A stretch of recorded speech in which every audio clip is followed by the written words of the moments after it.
Me llamo Rubén Darío Castillo, aunque en los papeles que me hundieron aquí, figuro bajo el alias de El Reloj. Tengo 43 años. De esos, 8 los pasé como sicario, como uno de los hombres de confianza en la estructura de los Zetas. Hoy les hablo desde un agujero de concreto y acero en una prisión de máxima seguridad en Estados Unidos. Una ADX Florence, un lugar del que no se sale ni en un cajón. Me dieron 35 años, de los cuales he cumplido 10.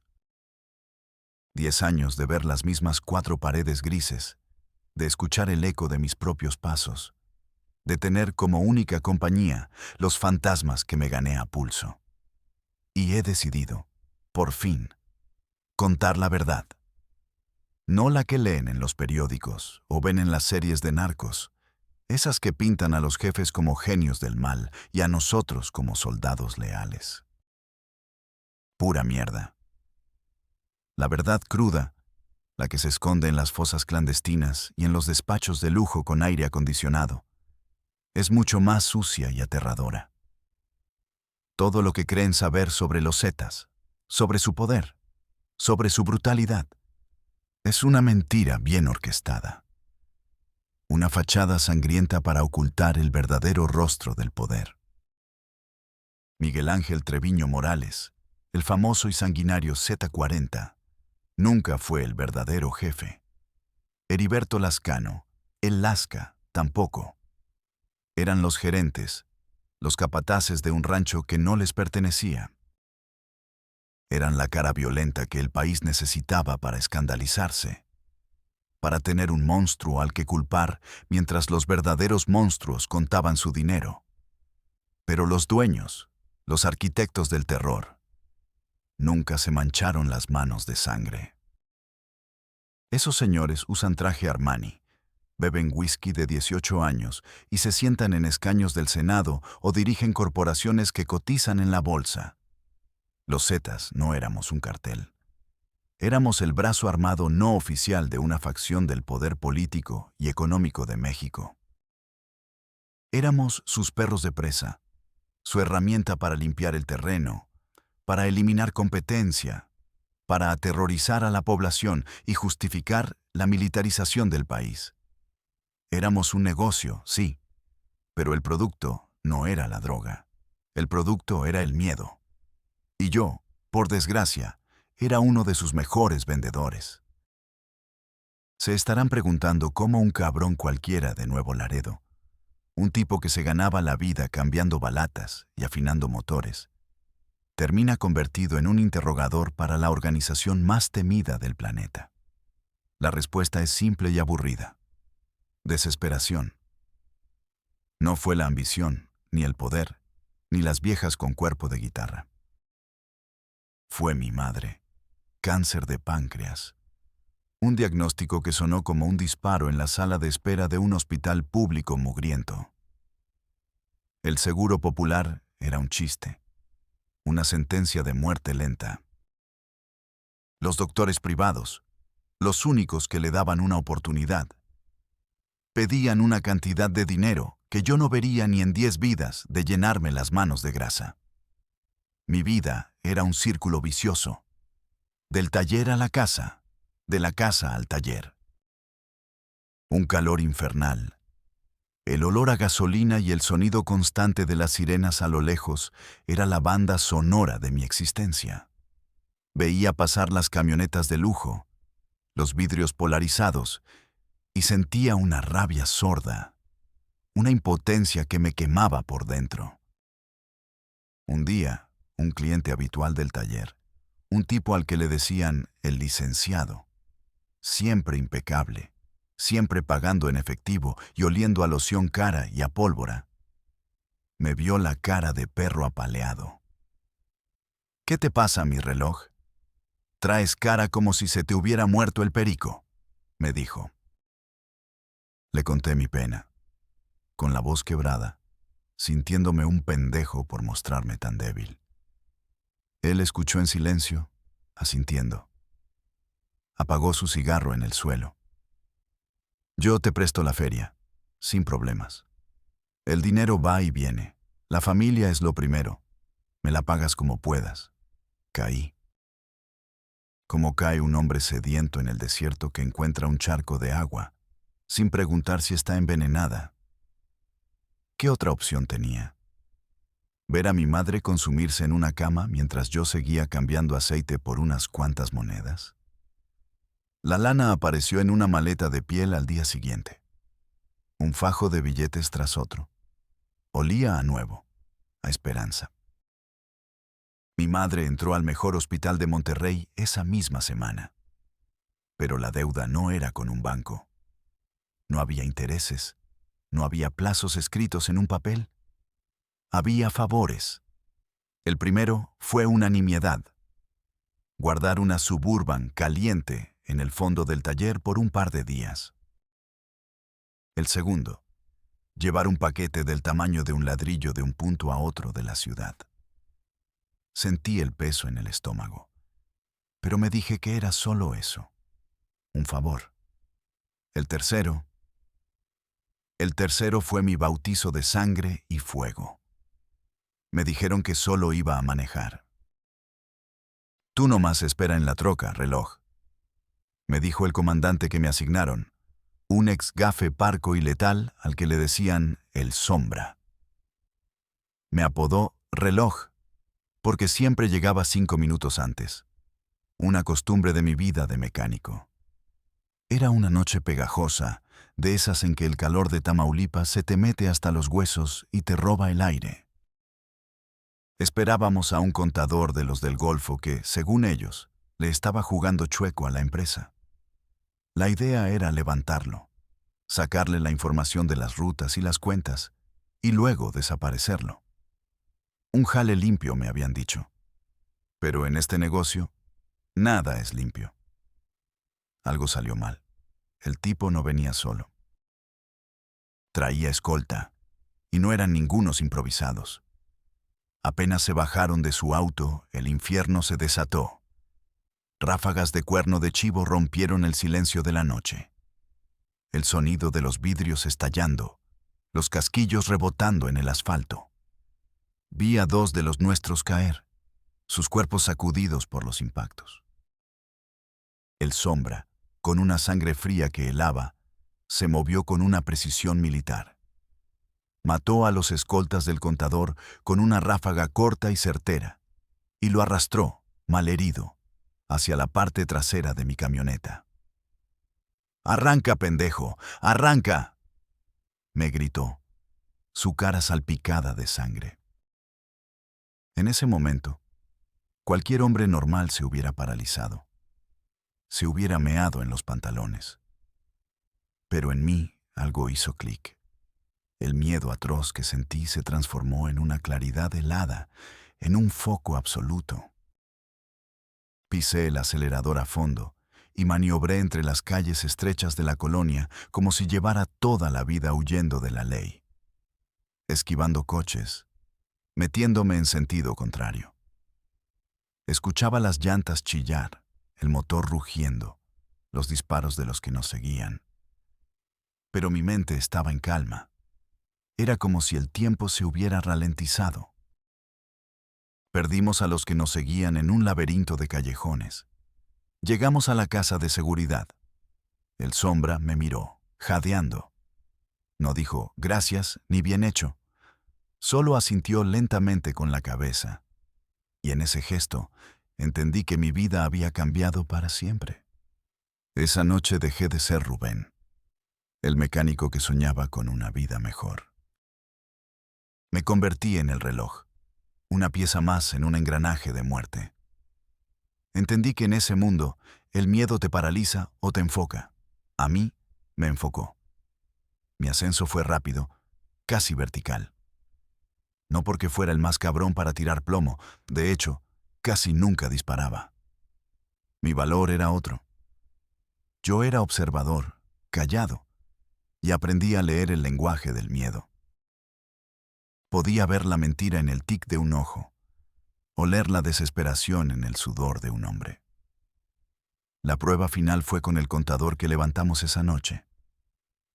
Lo tenían en una silla, amarrado y sangrando. El Sombra y otros dos le habían dado una calentada de aquellas, con tablas y golpes. Pero el tipo no soltaba prenda. Era duro.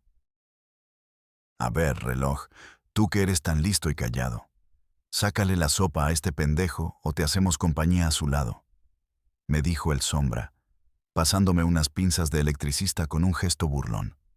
El mensaje era claro. Yo no toqué al tipo. Agarré una silla de plástico, la limpié con la manga de mi camisa y me senté frente a él, a su nivel. Le ofrecí una botella de agua.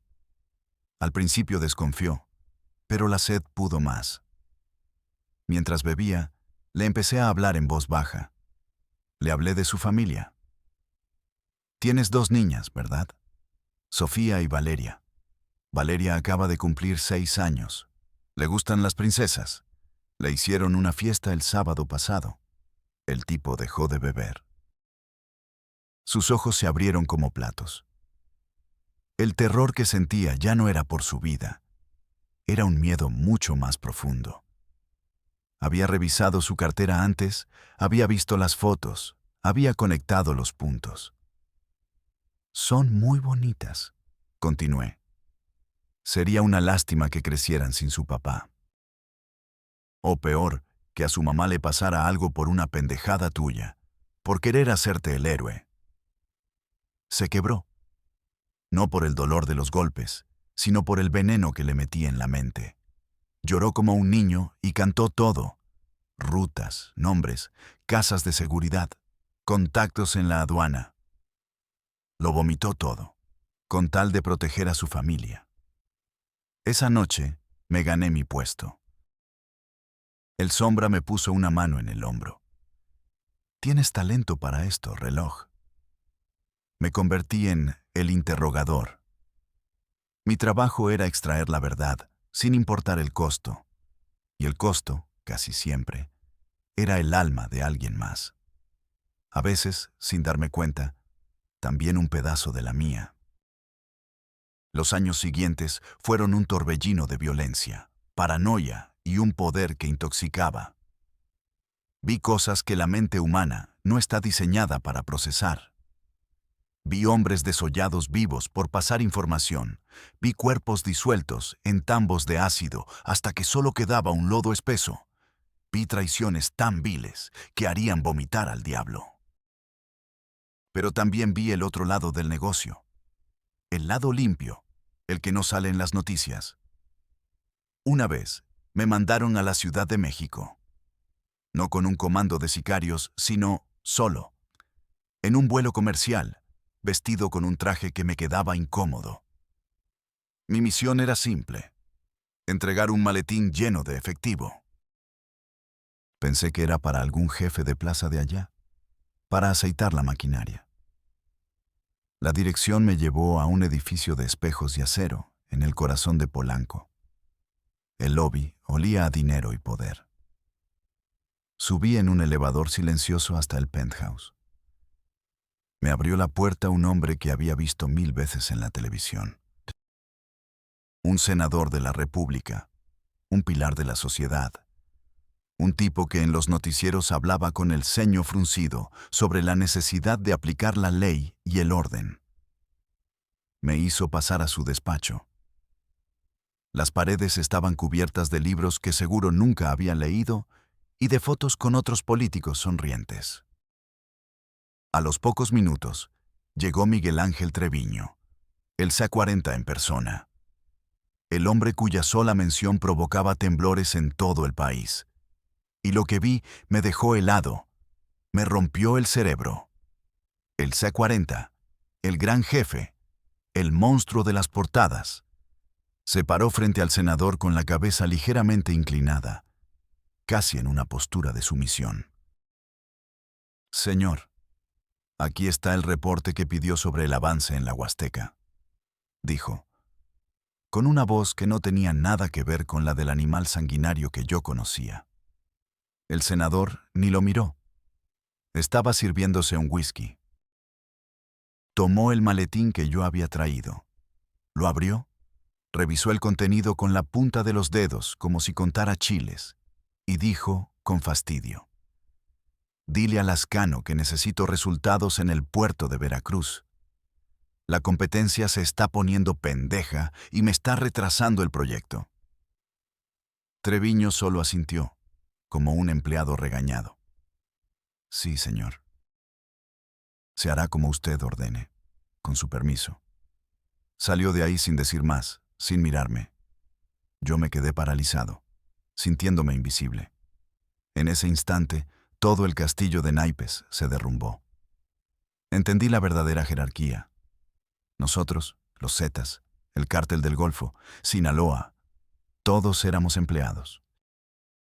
Peones en un tablero de ajedrez gigante donde los reyes y las reinas eran intocables. Nos usaban para devaluar terrenos antes de construir un resort de lujo, para sacar a la gente de tierras ricas en minerales, para controlar puertos y aduanas, para financiar sus campañas políticas y luego cobrar los favores. La droga era solo la caja chica, la fachada que mantenía a todos ocupados y asustados. El verdadero negocio era el control del país. Mi reputación creció. El reloj no falla. Me mandaban los trabajos más delicados. Interrogar a un marino de alto rango que habíamos levantado. Encontrar al soplón que estaba filtrando información a la DEA. Localizar un cargamento de armas que se había perdido. Mi método se perfeccionó. Era quirúrgico. Primero, la mente. Luego, si era necesario, el cuerpo. Les quitaba la esperanza, los hacía sentir solos, abandonados por Dios y por el mundo. Les mostraba fotos de sus hijos saliendo de la escuela, tomadas esa misma mañana. Les leía cartas de sus esposas, interceptadas, y cuando estaban mentalmente destrozados, cuando su voluntad era un trapo sucio, el dolor físico era solo un trámite. Una formalidad para que sus jefes vieran que el trabajo se había hecho. Me convertí en una máquina eficiente y vacía. El dinero llegaba a raudales. Compré una casa para mi madre en San Antonio, Texas, lejos de todo ese infierno. Le dije que había puesto un negocio de exportación de partes automotrices. Ella, en su inocencia, me creyó y rezaba por mí cada noche. Yo vivía en una esquizofrenia constante. Por un lado, era el hijo amoroso que llamaba cada domingo para saber cómo seguía de su tratamiento. Por otro, era el monstruo que torturaba a hombres hasta que suplicaban por la muerte. Me justificaba, me mentía a mí mismo, diciéndome que todo era por ella, para que no le faltara nada. Pero era mentira. Ya me había acostumbrado al poder, al respeto que infundía mi apodo. Disfrutaba, de una manera perversa, del miedo en los ojos de los demás.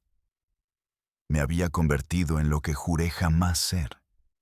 Y entonces llegó la noche que lo cambió todo.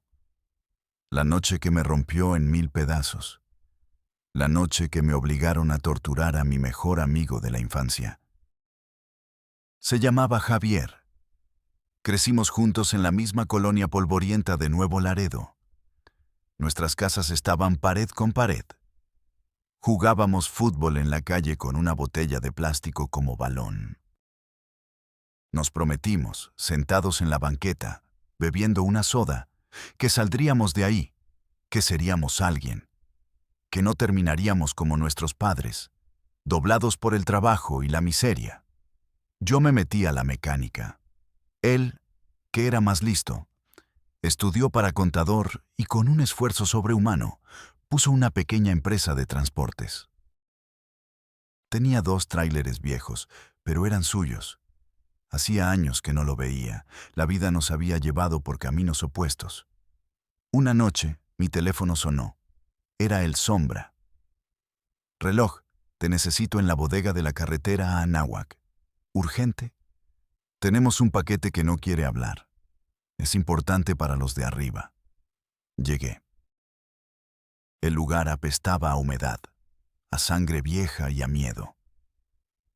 En el centro de la habitación, iluminado por un foco solitario que colgaba de un cable, un hombre estaba amarrado a una silla de metal, con la cabeza cubierta por una bolsa de tela negra. «Es un transportista, pendejo», me dijo el sombra mientras afilaba una navaja. Se negó a pagar la cuota y tuvo los huevos de ir a poner dedo con los federales. Obviamente, el comandante federal, que está en nuestra nómina, nos lo entregó en charola de plata. Necesitamos que nos dé los nombres de los otros empresarios que andan organizándose en su contra para no pagar. Queremos mandar un mensaje claro, que a nadie se le vuelva a ocurrir. Asentí. Era un trabajo más, uno de tantos. Me acerqué al hombre. El olor a sudor y a pánico era insoportable. Le quitó la bolsa de la cabeza y mi mundo se detuvo. Se hizo añicos. Era Javier. Sus ojos, llenos de terror, se encontraron con los míos. Vi la confusión en su rostro golpeado, que se transformó en un destello de esperanza, y luego en una incredulidad absoluta y dolorosa. «Rubén», susurró, con los labios partidos y secos. «¿Rubén? ¿Qué haces aquí? Ayúdame, cabrón. Estos hijos de puta me levantaron. Sabía que vendrías». Mi sangre se convirtió en hielo. El sombra y los otros dos sicarios que estaban ahí me miraron. La sonrisa de El sombra era la de un demonio. «¿Qué pasa, reloj? ¿Se te lengua la traba? ¿O es que conoces a esta basura?» Sabía que era una prueba. La prueba definitiva. Si mostraba la más mínima duda, el más mínimo gesto de compasión, el siguiente en esa silla sería yo. Y después, irían por mi madre a San Antonio. No tenía escapatoria. Tragué saliva, sintiendo un nudo de navajas en la garganta. Puse mi cara más fría, la máscara de monstruo que había perfeccionado durante años. Miré a Javier a los ojos, a mi amigo, a mi hermano, y le dije, con una voz que no reconocí como mía: «¿Quién es Rubén?» «Yo no te conozco, pendejo. Y si no empiezas a hablar, vas a desear que tu puta madre nunca te hubiera parido». La esperanza en los ojos de Javier se murió. Se apagó como una vela en una tormenta. Fue reemplazada por una expresión de traición tan profunda, tan dolorosa, que sentí como si me apuñalaran directamente en el alma. «No», balbuceó, negando con la cabeza. «No, tú no, Rubén. Éramos como hermanos. ¿Qué te hicieron?» Empecé el interrogatorio. Cada pregunta era un golpe para mí. Cada respuesta que le arrancaba era un pedazo de mi alma que se iba con él. Le pregunté los nombres, y él, con una valentía que yo había perdido hacía mucho tiempo, se negó. «No voy a joder a gente inocente, Rubén. Mátame si quieres, pero no lo haré». Tuve que empezar con el dolor físico. El sombra me observaba, disfrutando del espectáculo. Tomé un martillo pequeño, una herramienta que había usado 1000 veces en el taller. «Javier, por favor, no me hagas hacer esto, solo dame los nombres». Él negó con la cabeza, las lágrimas corriendo por su rostro golpeado. «Vete a la chingada». Le rompí los dedos de la mano izquierda, uno por uno. Sus gritos rebotaban en las paredes de la bodega y en el interior de mi cráneo. Con cada grito, yo recordaba algo. Esa mano con la que me pasaba el balón. Esa mano con la que me ayudó a levantarme cuando me caí de la bicicleta. Esa mano que estrechó la mía en el funeral de mi padre. Y yo la estaba destrozando. Seguía negándose. El sombra se impacientó. «Ya basta de juegos, reloj. O le sacas la información o lo hacemos nosotros a nuestro modo. Y luego seguimos contigo». Sabía lo que eso significaba. Tomé los cables de la batería de un coche. Los conecté a las pinzas. Vi el terror absoluto en los ojos de Javier. Rubén, no. El cuerpo de Javier se convulsionó violentamente en la silla. El olor a carne quemada y a pelo chamuscado llenó el aire. Y entre espasmos y dolor, empezó a hablar. Dio nombres, quizás inventados, quizás reales, no lo sé. Solo quería que el dolor parara. Cuando terminó, era un despojo humano. Lloraba en silencio, derrotado, humillado. El sombra asintió, satisfecho. Bien hecho, reloj. Eres un profesional. Luego sacó su pistola, una escuadra cromada. Ahora, cábalalo. Es la regla. El que interroga, limpia. Me la tendió. La tomé. Pesaba 1 tonelada. Apunté el arma hacia la cabeza de Javier. Nuestros ojos se encontraron por última vez. En los suyos ya no había odio, ni miedo. Solo un vacío infinito y una pregunta silenciosa. ¿Por qué? No pude hacerlo. Mi mano temblaba incontrolablemente. El cañón de la pistola se movía como una hoja al viento. No puedo, dije en un susurro. La sonrisa de El Sombra desapareció. Su rostro se endureció. ¿Qué dijiste? No puedo, repetí, más fuerte, mirándolo a los ojos. Él me miró con un desprecio absoluto. Sabía que eras un puto blando. Siempre lo supe. Me arrebató el arma de la mano y, sin dudarlo un segundo, le disparó a Javier en la cabeza. El sonido del disparo fue ensordecedor. Fue el fin de todo. El fin de Javier. El fin de Rubén. El fin de cualquier cosa humana que quedara dentro de mí. Salí de esa bodega sabiendo 2 cosas. La primera, que era un hombre muerto caminando. Había mostrado debilidad. Había desobedecido una orden directa. En nuestro mundo, eso se pagaba con una bala en la nuca. Era cuestión de tiempo para que me desaparecieran. La segunda, que no iba a morir sin pelear. La muerte de Javier me había roto, pero también me había liberado de una extraña y terrible manera. Ya no tenía nada que perder. Durante las siguientes semanas, viví en un estado de paranoia absoluta. Cada llamada, cada mirada, era una amenaza potencial. Dormía con una pistola bajo la almohada. Fingí normalidad. Seguí cumpliendo con mi trabajo, pero por las noches, mientras el resto del mundo dormía, me dedicaba a mi plan de escape. Durante años, por mi posición de confianza, había tenido acceso a información extremadamente sensible. Libretas con nombres, fechas, montos de pagos. La verdadera contabilidad de la empresa. La que conectaba a los sicarios con los políticos, los empresarios y los militares. Hice copias. Fotografié cada página. Digitalicé todo y lo subí, encriptado, a varios servidores en países sin tratados de extradición. Creé un sistema de hombre muerto. Una serie de correos electrónicos programados que, si yo no accedía a una cuenta específica para reinicializar un contador cada 72 horas, se enviarían automáticamente a una lista de periodistas de investigación internacionales, a la DEA, al FBI y a la Interpol. Era mi única póliza de seguro de vida. También empecé a desviar dinero, poco a poco, a una cuenta offshore a nombre de una empresa fantasma. Necesitaba fondos para desaparecer del mapa. Sabía que no podía simplemente huir. La organización tenía tentáculos en todos lados. Me encontrarían en semanas. Tenía que provocar mi salida de una manera controlada. Y la única forma era ser capturado por un enemigo que ellos no pudieran controlar. Los gringos. Usando un teléfono desechable y un distorsionador de voz, hice una llamada anónima a la oficina de la DEA en San Antonio.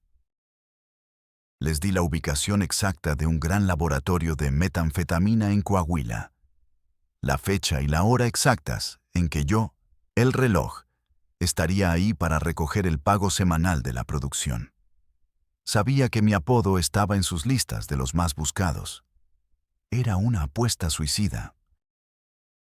Podían matarme en el operativo, o el cartel podía descubrir mi traición antes de tiempo y casarme. Pero era la única salida que veía de ese infierno. Llegó el día.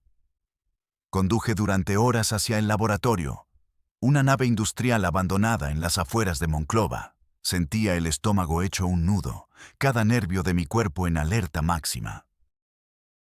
Sentía los ojos de la muerte en mi nuca. Entré. El olor a químicos era tan fuerte que mareaba. Recogí la maleta con el dinero. El jefe del laboratorio, un tipo al que apodaban el químico, me miró raro. Había algo en su mirada. En ese momento lo supe. Me habían descubierto. Cuando estaba a punto de salir, escuché el estruendo inconfundible de los helicópteros Black Hawk sobrevolando la nave. Luego, las explosiones de las puertas siendo derribadas. «DEA, federales, tírense al suelo». Se desató el infierno. Un tiroteo brutal. Las balas zumbaban por todos lados. Yo no estaba ahí para pelear. Corrí hacia la parte trasera, como había planeado, hacia la salida de emergencia. Mi objetivo no era escapar, sino ser capturado por el equipo correcto. Mientras corría, agachado entre las máquinas, lo vi. El Sombra. Estaba en una pasarela elevada, pero no estaba disparando a los federales. Me estaba apuntando a mí. En ese instante lo entendí todo. Ellos también sabían. Me habían tendido una trampa dentro de mi propia trampa. Querían que los gringos me mataran por ellos. Un problema menos, un cabo suelto atado. Una bala me alcanzó en la pierna. Sentí un dolor agudo, quemante. Caí al suelo. El Sombra sonrió y bajó el cañón de su rifle para rematarme. Pero en ese momento, un equipo de asalto de la DEA irrumpió por una ventana justo a su lado, disparando una lluvia de plomo. Él tuvo que cubrirse. Un agente gringo, un tipo enorme y barbudo, me puso una bota en el pecho y el cañón de su M4 en la cara. «Don't fucking move», me gritó. Levanté las manos, llenas de polvo y sangre. «I surrender», dije, con el poco aire que me quedaba. Lo había logrado. Estaba vivo. Estaba capturado. Me sacaron de allí y me subieron a un helicóptero. Mientras nos elevábamos, vi el caos abajo, las luces de las sirenas, los cuerpos en el suelo, y supe que había dejado un infierno para meterme en otro. Pero al menos, en este nuevo infierno, mi madre estaría a salvo. Me extraditaron a Estados Unidos casi de inmediato. Empezó la negociación. Les di información, sí, pero no la joya de la corona. Les di rutas, nombres de comandantes de nivel medio, casas de seguridad. Lo suficiente para que me dieran una sentencia reducida en lugar de cadena perpetua, y para que me pusieran en una prisión como esta, donde es casi imposible que me alcancen. Pero no les di los nombres de los senadores, de los empresarios, de los generales. Esa es mi última carta. Mi seguro de vida. Un juego de ajedrez. Siempre ha sido un maldito juego de ajedrez. Y aquí estoy. En esta caja de concreto de 2 por 3 metros. 10 años. 3.650 días de ver las mismas 4 paredes. Mi madre murió hace 5 años. Cáncer. El mismo que me obligó a entrar en esta vida, se la llevó. Pude ver su funeral a través de una tablet que sostenía un guardia. Vi el ataúd. Vi a mis tías llorando. No pude estar ahí. No pude llorar. Creo que ya no me quedan lágrimas. He decidido contar todo esto ahora. No porque busque perdón o redención. Para gente como yo no hay perdón, ni aquí ni en el más allá. Lo hago porque el silencio me está carcomiendo. Porque la verdad necesita salir, aunque sea una vez. Y porque la mentira sigue ahí afuera, más fuerte que nunca. Siguen viendo en la tele a los capos, a los sicarios, como si fueran el origen del mal. Y no lo son. Son solo los síntomas de una enfermedad mucho más profunda que corroe al país. Son la mano de obra barata y desechable del verdadero poder. Los verdaderos monstruos, los que se benefician de cada muerto, de cada desaparecido, siguen en sus mansiones, en sus curules, tomando decisiones sobre el futuro de un país que desangran cada día. Si estás escuchando esto, si eres un joven en algún barrio jodido de México o de cualquier parte de Latinoamérica, y ves esta vida como una salida, como un atajo al respeto y al dinero, quiero que pienses en mí. Piensa en esta voz que te habla desde el fondo del abismo. El dinero se acaba. Los coches se oxidan, las mujeres se van. El poder es una ilusión que se desvanece con el primer disparo en tu contra. Lo único real es la sangre en tus manos y los fantasmas que te visitarán cada noche, sin falta. El fantasma de Javier me visita a mí, cada noche. Lo veo en la oscuridad de mi celda, sentado en la silla de metal. No me dice nada. Solo me mira, con esos ojos llenos de una traición que ni la muerte pudo borrar. No hay escapatoria. Esta vida solo tiene dos salidas. Una fosa anónima en medio del desierto o una jaula de concreto como esta. Y créeme, a veces, desde aquí dentro, la fosa parece un acto de misericordia. No hay glamour, no hay honor, solo hay un vacío. Un silencio que grita: no cometas mi error, no vendas tu alma, porque una vez que la vendes, nunca, jamás la recuperas.